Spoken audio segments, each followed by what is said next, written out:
Hey everyone, and welcome back to FSI DFS. I am McKinley412, and today we're going to be looking at this 6-game early slate on DraftKings.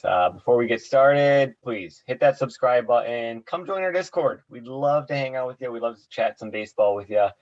We have a bunch of free rooms in the Discord that you can join. The MLB room's premium, but it is very affordable. You can even do a single day if you want. I think it's $3, so super cheap, super affordable. We've had some new faces in the chat, so it's been awesome. So yeah, link down in the description below. Come check us out. And as always, hit that thumbs up button. We're just so thankful for all the views that we have been getting. It's been great building a following as the season has progressed. So thank you. It's been fantastic. So let's dive into the slate here. A 6-game slate. It's, a smaller slate, but there's a lot of decent pitching options. And conversely, there's not a whole lot of bats that I am absolutely thrilled with or think that are in a smash spot. Pitching is very affordable as well. 6-game slate, but half of the pitchers are priced 6.6K or lower. It's pretty insane. So we'll just dive right in. Zach Wheeler right up at the top, going up against Arizona. 3 of his past 4 starts haven't been a game that you want to get from a guy you're paying 5 figures for, but still, Wheeler, he's an ace. He's going to go deep into games. He's a workhorse. He has that strikeout ability. Now he's going up against Arizona. We know the offensive struggles that they have had all season long. So Wheeler, top option on this slate.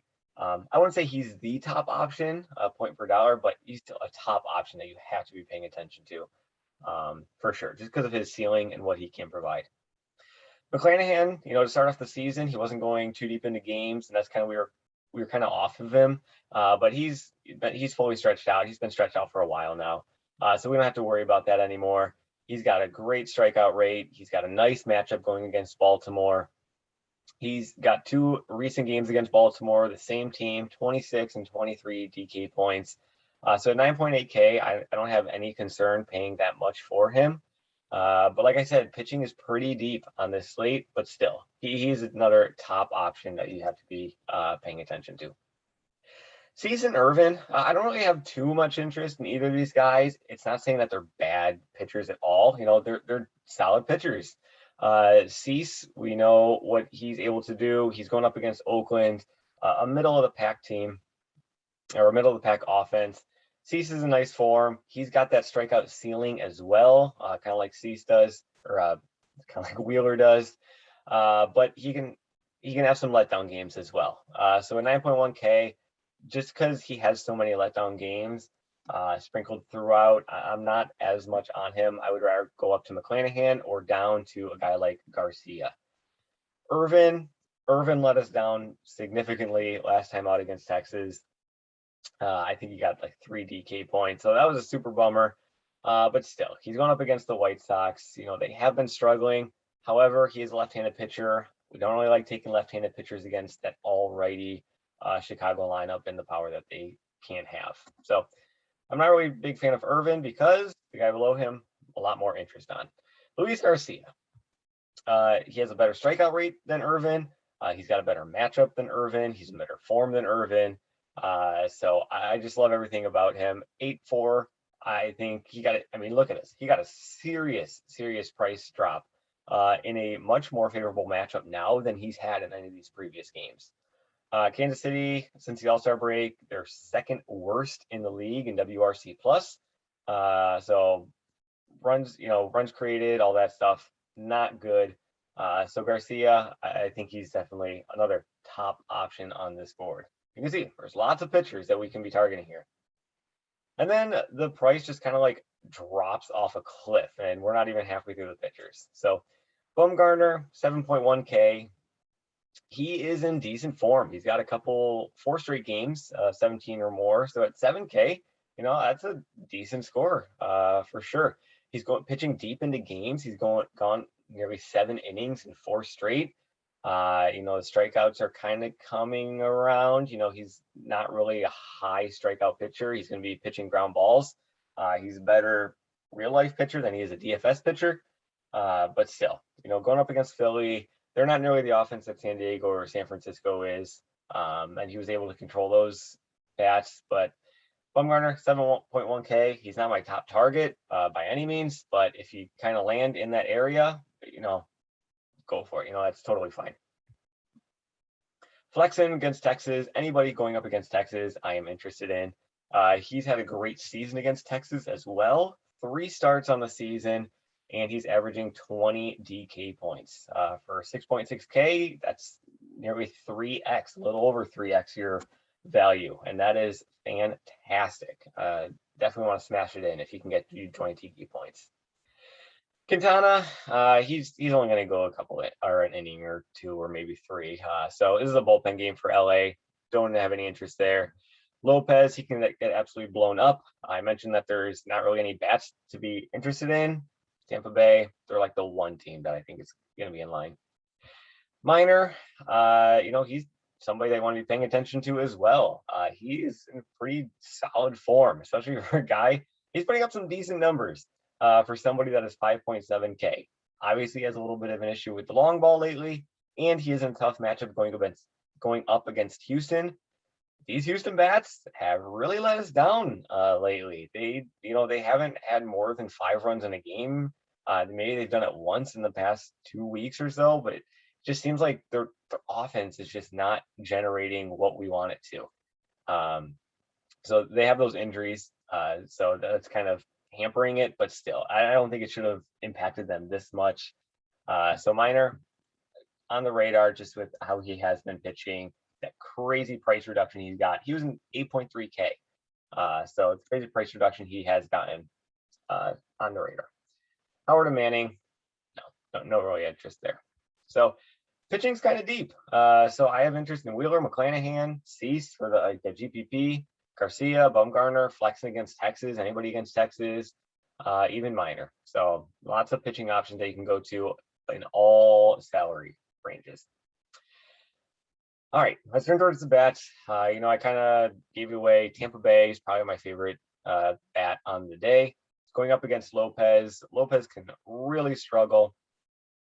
He has a couple of games here and there that he does well with, but overall, he can get really blown up. You can kind of see -12, -6, -3, couple single digits here and there. So he's not going deep into games either. 4 innings, 5 innings, even less sometimes. So let's go to Fangraphs. Since the All-Star break, the #1 offense in terms of WRC plus. So #1 offense in the majors is Tampa Bay against right-handed pitching. So point to Tampa Bay bats. Lopez, he can get shelled at times. Point to Tampa Bay bats. Who has one of the worst worst bullpens since the All-Star break? Oh, look at that. It's Baltimore. So another tick to Tampa Bay. Tampa Bay is probably going to be the #1 stack on the day. They're going to be very popular just because they're not very expensive at all. So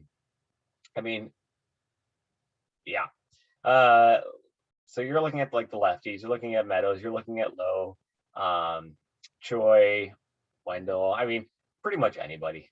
I even go with the righty power bats that they have, like Cruz and Rosarena. Pretty much anybody on Tampa Bay I'm going to have interest in, just given the matchup and the bullpen behind them as well. Next team, we'll just go game by game. I don't have any interest in the Baltimore bats. Angels going up against Manning and that Detroit bullpen. I struggle with the Angels. They were doing so well, but 6.5 for Ohtani, I think it's just, you need a home run. In order to get him up there. And everybody else, I was really high on Fletcher. I was really high on Stassi for a long time, but that was when Fletcher was still only 4K. Now he's approaching 5K, and I'm not sure I want to be paying that much for him. But still, Angels, they could be in a nice spot. I'm probably not going to be playing too much from this game, maybe a one-off, if anything. I don't make 150 lines at all, so I'm probably not going to have too much from this game. Detroit side, I don't really have too much interest. Angels, they have a pretty decent bullpen. Let's look at where their bullpen is since the All-Star break. So we'll reach it. Yeah, so #6, they're a top bullpen in the second half of the season here. So I don't really have too much interest in the Detroit bats on this side.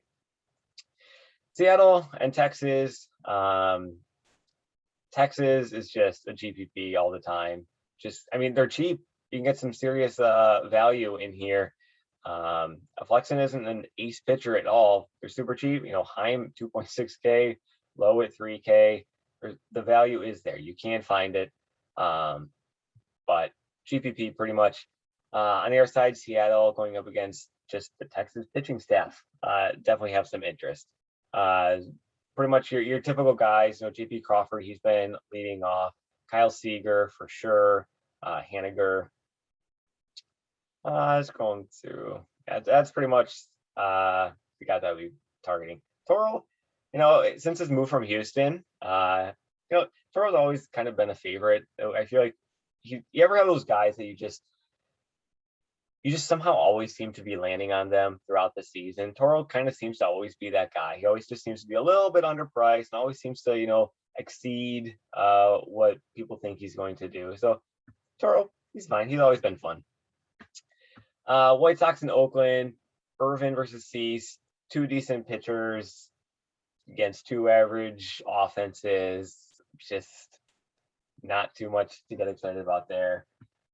Houston, we could talk Minor, he's in decent form. Houston, they don't have Bregman. You can see Tucker's out here. And their offense is just really struggling. I don't know what's going on with Houston, but you know, their prices are just not matching up to the production that they have been giving. And on the other side, Kansas City, I don't want any interest in them going up against Garcia. You can see pretty quickly, there's, other than Tampa Bay, there's nobody to really get excited about. I wish I could give you more excitement, but it's really not there. And then Philadelphia going up against Bumgarner. Bumgarner's been in nice form. Arizona bullpen, nah. So maybe you could go with the Philadelphia bats, but I mean, 6K for Harper. I'm not going to be paying 6K for Harper against Bumgarner. Real Muto, 5K is pretty insane. But yeah, and then Arizona, tough to ever get excited about Arizona bats. So I'm sorry. It's an ugly slate for offenses. It's a decent slate for pitching. Tampa Bay is clearly going to be your top option. And then I would probably go with like Seattle and Houston after it. Even with the woes that Houston's had, even going up against Minor, they have the talent. It's there. I'm just waiting for it to pop through. And then probably Philadelphia. Philadelphia would probably be number 4, if not number 3 ahead of Houston. So that kind of wraps things up. It is a deep pitching slate. You got plays in every single salary range. Just batting is gross. So kind of pick a team, trust your research, let it ride, and hope. So thanks for watching. I really wish I could help you out more with the bats, but it is pretty disgusting. But as always, good luck in your contests, and we will see you in the next video.